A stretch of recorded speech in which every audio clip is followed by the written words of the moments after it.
You are feeling a restlessness that won't go away. No matter how many times you try to distract yourself, work harder, sleep, talk, this feeling returns. It's as if something inside you is knocking on the door, and each time you ignore it, the knocking gets louder. You can call it anxiety, stress, fatigue, but deep down you know it's different. It's deeper. It's as if the life you are living isn't entirely yours, and some part of you that never sleeps is trying to warn you about it.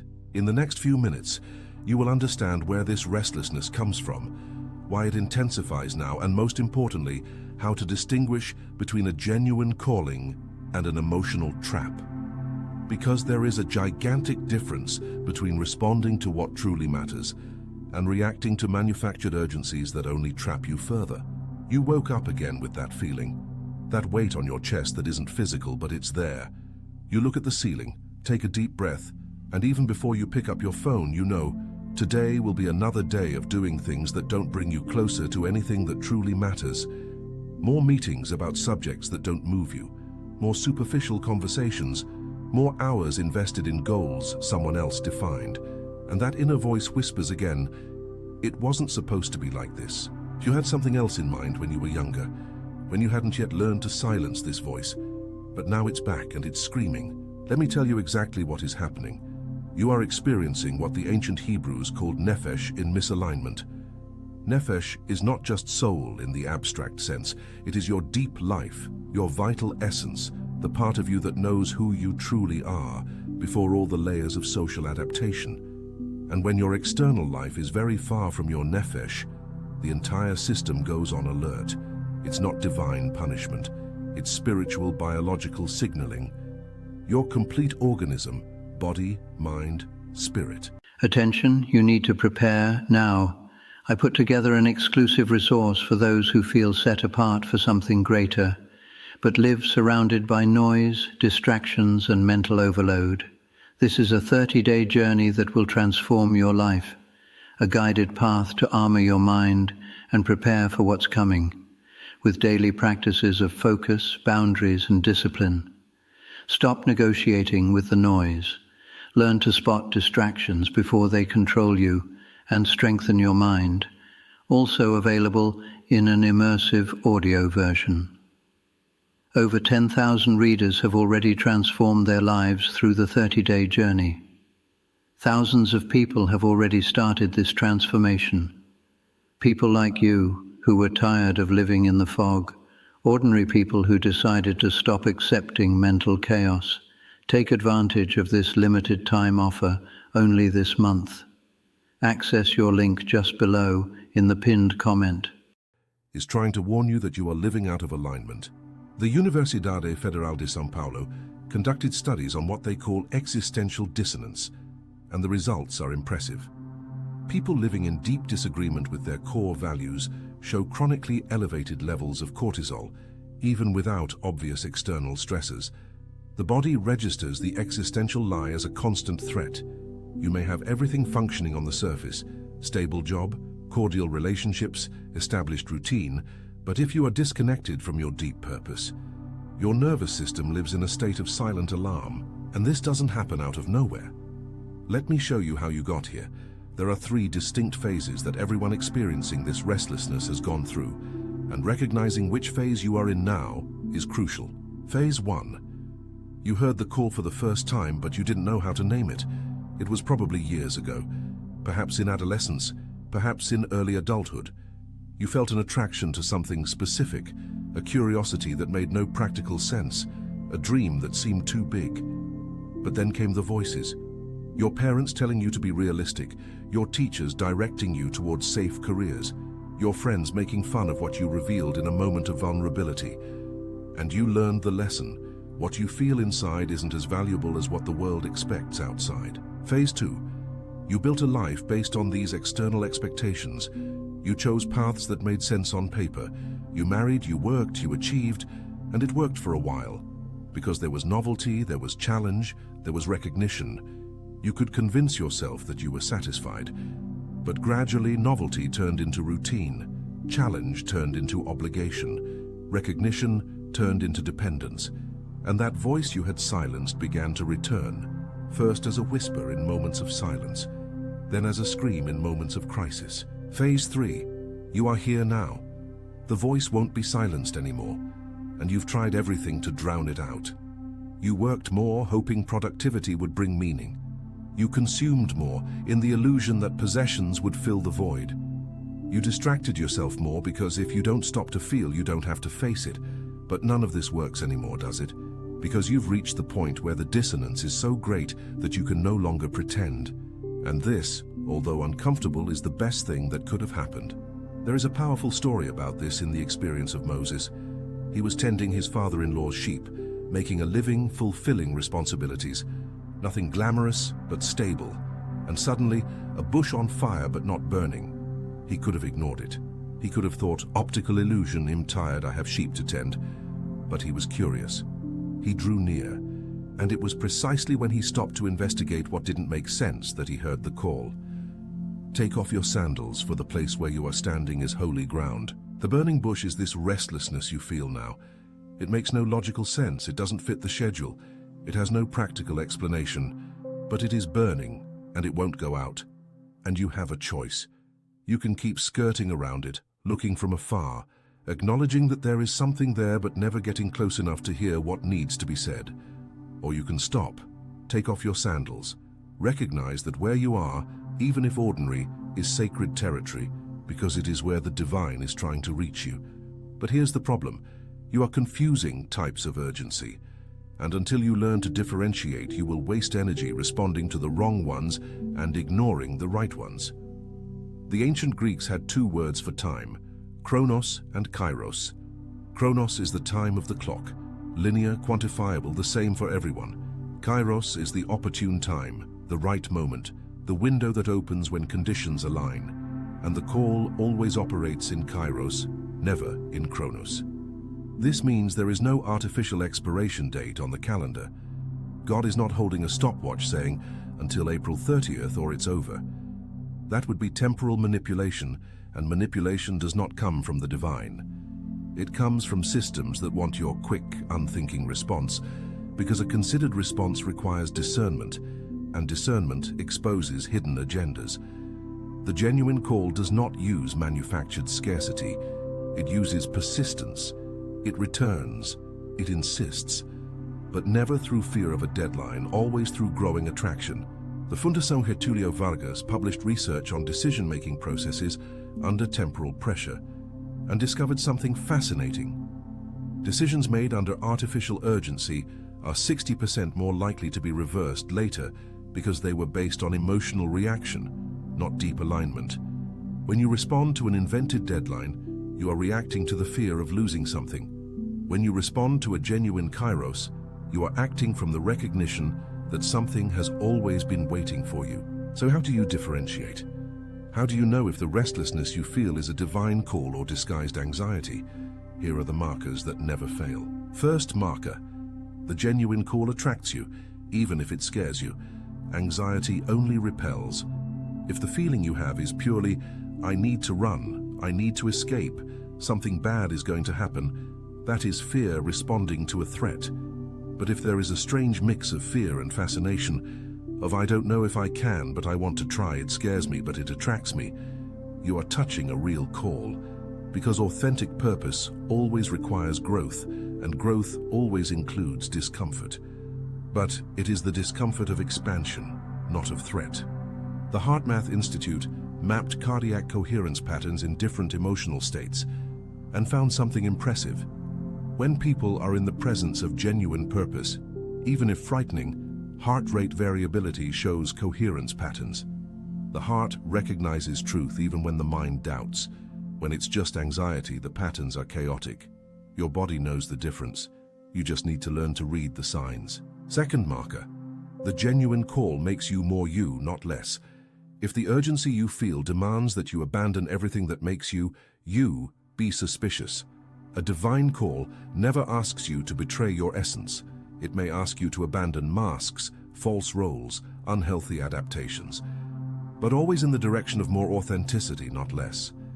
If you feel you need to become a completely different person to respond, it's probably not a call, it's a projection of external expectations you've internalized.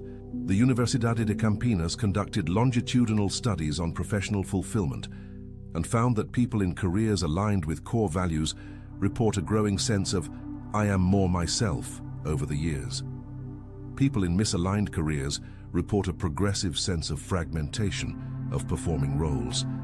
The call integrates you. Obligation fragments you. Third marker, the genuine call empowers you gradually. It doesn't demand that you have everything figured out before you start, but it also doesn't throw you in unprepared.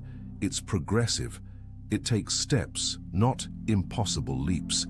If the urgency you feel demands that you abandon everything tomorrow without any preparation, without any bridge, without any wisdom, be suspicious. This is impulsivity, not a call. God calls, but also equips. And the equipment comes on the way, not before you start. There's another powerful biblical example here. Samuel. He was a child sleeping in the temple when he heard a voice calling. 3 times he ran to Eli, thinking it was the priest calling. Eli wasn't calling, but the 3rd time, Eli realized what was happening and said, "The next time the voice calls, answer, 'Speak, Lord, for your servant is listening.'" Samuel was hearing correctly, but interpreting it wrongly. He thought it was a human demand. It was a divine invitation. You are doing the same thing now. You are hearing the restlessness, but interpreting it as deadline pressure, as a threat of loss, as external urgency. And then you become paralyzed because you don't know how to respond to a threat that has no clear form. But if you reinterpret, if you recognize it as an invitation, not a demand, everything changes. Because an invitation you can accept with gratitude and readiness. A threat you can only flee from or freeze. And here comes the fundamental Hebrew term, shama, generally translated as to hear, but the meaning is much deeper. Shama is to hear in a way that implies obedience, not passive but active. It is to hear with the intention of responding. It is to perceive and move toward what has been perceived. When you practice Shama with the restlessness you feel, you stop trying to silence it and start dialoguing with it. What are you trying to tell me? What needs to change? What is the first step I can take today? If you've made it this far and are feeling a mix of relief and discomfort, you're on the right track. Relief because someone finally named what you feel. Discomfort because now you can no longer pretend you don't know. And from here, you have basically 2 paths. Path 1. Continue to postpone. Acknowledge the restlessness but decide it's not the time. Wait until you have more security, more clarity, more resources. This path is legitimate, but it has a cost. Each cycle of postponement increases the distance between you and your nefesh, and the greater the distance, the higher the intensity needed to capture your attention. That's why some people only respond after devastating crises. Not because God sends crises, but because they ignored all the whispers so only the scream remains. Johns Hopkins published data on what they call midlife crises and found a consistent pattern. They are not caused by chronological age, but by the accumulation of unresolved existential dissonance. People who make small, continuous adjustments toward alignment rarely have dramatic breakdowns. People who systematically ignore them reach a breaking point. You choose incremental adjustments now or complete demolition later. Path 2. Start responding. Not dramatically, not by abandoning everything tomorrow, but by starting the internal dialogue. I hear you. I recognize there's something here that needs attention. What is the smallest step I can take today in your direction? And then you take that step. It could be researching that area that has always fascinated you. It could be having an honest conversation with someone you trust about what you truly feel. It could be setting aside 30 minutes of your day to do something that connects you with purpose, even if you don't yet know how it will turn into a career. The secret is not to have the complete plan. It's to start the renegotiation between your current life and your true life. And every renegotiation begins with mutual recognition. Your current life says, I am here, I have responsibilities, I have people who depend on me. Your true life says, I am also here and I will not stop knocking on the door. The mature response is not to choose one and kill the other. It is to find the path of integration. And here's the part nobody tells you. The call is not always about changing everything. Sometimes it's about bringing your truth into what you already do. A doctor may be out of alignment, not because medicine is wrong for him, but because he is practicing in a way that doesn't honor his values. He doesn't need to abandon medicine. He needs to reorganize his practice to include what matters. More time with patients, less bureaucracy, a focus on prevention rather than just treatment. Same profession, completely different expression. Some people are out of alignment, not because they are in the wrong place, but because they are expressing the right thing in the wrong way. And the restlessness comes precisely to signal, you are here, but not completely. There is a truer version of this waiting for you. And when you respond to this nuance, you don't need radical change, you need deep refinement. But there are also cases where the change really needs to be radical. And then comes the story of Jonah. Called to go to Nineveh, he took a ship in the opposite direction, because he knew that if he went, he would have to confront things in himself that he wasn't ready to face yet. So he fled, and he ended up in the belly of a fish, which is exactly where fleeing leads you, to a dark, cramped, dead-end place, where you finally stop running because there's nowhere left to go. If you are feeling like you are in the belly of the fish right now, trapped in a situation that squeezes you from all sides, unable to move forward or backward, it may be the natural consequence of having fled the call for too long. And the good news is, even from the belly of the fish, when you finally turn to the call, there is a way out. Jonah prayed from within. He acknowledged. He said, "I will do what needs to be done." And he was vomited onto the shore, directly on the path he had been avoiding. You don't need to wait until you reach the belly of the fish. You can respond now while you still have mobility, while you still have a choice about how the transition happens. Because a transition will happen one way or another. Either you drive it, or it drags you. So here's what you do concretely, starting today. First, you name the restlessness. Take a notebook and write in the first person what it is saying. Don't filter. Don't correct. Don't rationalize. Let it out. I can't do this anymore. I feel like I was born for something else. I'm scared, but I also want it. I don't know the way, but I know it's not this.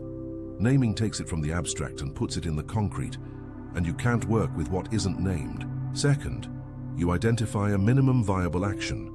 Not the 5-year plan, not the complete revolution. The smallest thing you can do this week that is a step in the direction the restlessness points. And you do it. Don't wait for permission. Don't wait for complete security. Don't wait for everyone to understand. You do it and observe how you feel afterward, because movement generates clarity. Stagnant thought generates paralysis.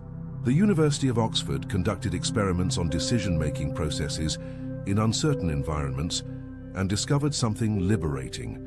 People who take small exploratory actions report a 40% reduction in decisional anxiety, even without having the final decision resolved. Why? Because action breaks the illusion that you are stuck. You may not know the complete path, but you know the next step. And only the next step matters now. Third, you create what I call a personal discernment council. These are 3 to 5 people in your life who know you truly, who have no agenda about your choices, who can listen to you without projecting their own fears. And you share with them what you are feeling. Not to ask for permission, to test if what you are perceiving internally has external validation. Because a genuine call usually resonates with people who know you well. They will say, "That makes sense. I've always seen that in you." Delusional projection doesn't resonate. People will frown and say, "Where did that come from?" And while you do this, pay attention to Kairos. Those moments when doors open without you forcing them.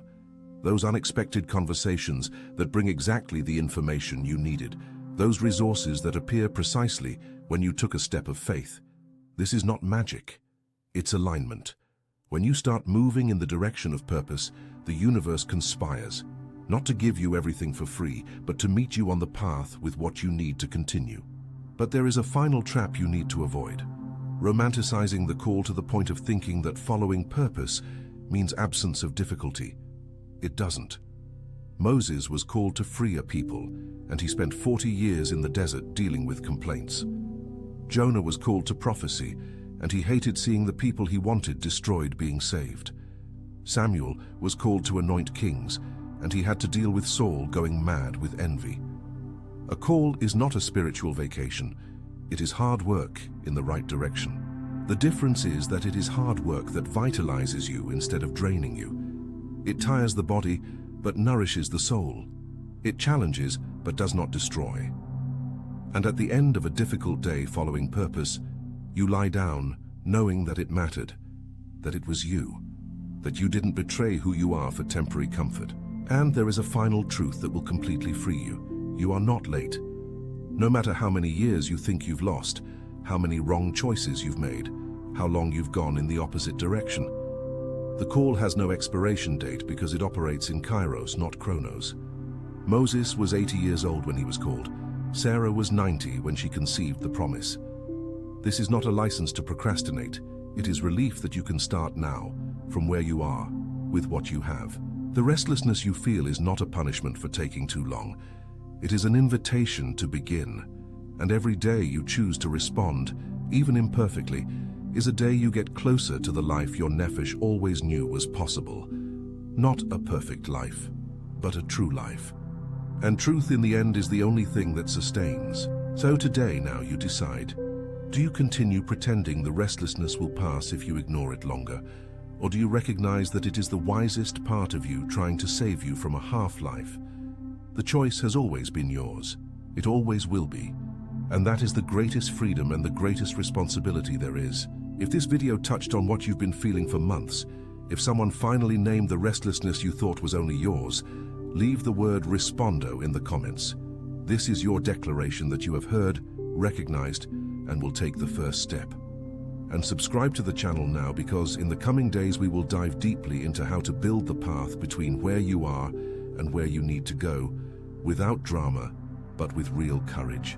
Activate the bell, because the next video will teach you exactly how to identify your specific next step when everything still seems hazy. And share it with someone you know is in this same restlessness, thinking they are alone, needing to hear that what they feel is not madness, it is a call. Until next time, and remember, the restlessness won't go away until you answer. But when you answer, it transforms from torment into a compass. Attention, you need to prepare now. I put together an exclusive resource for those who feel set apart for something greater, but live surrounded by noise, distractions, and mental overload. This is a 30-day journey that will transform your life, a guided path to armor your mind and prepare for what's coming, with daily practices of focus, boundaries, and discipline. Stop negotiating with the noise. Learn to spot distractions before they control you, and strengthen your mind. Also available in an immersive audio version. Over 10,000 readers have already transformed their lives through the 30-day journey. Thousands of people have already started this transformation. People like you, who were tired of living in the fog. Ordinary people who decided to stop accepting mental chaos. Take advantage of this limited time offer only this month. Access your link just below in the pinned comment.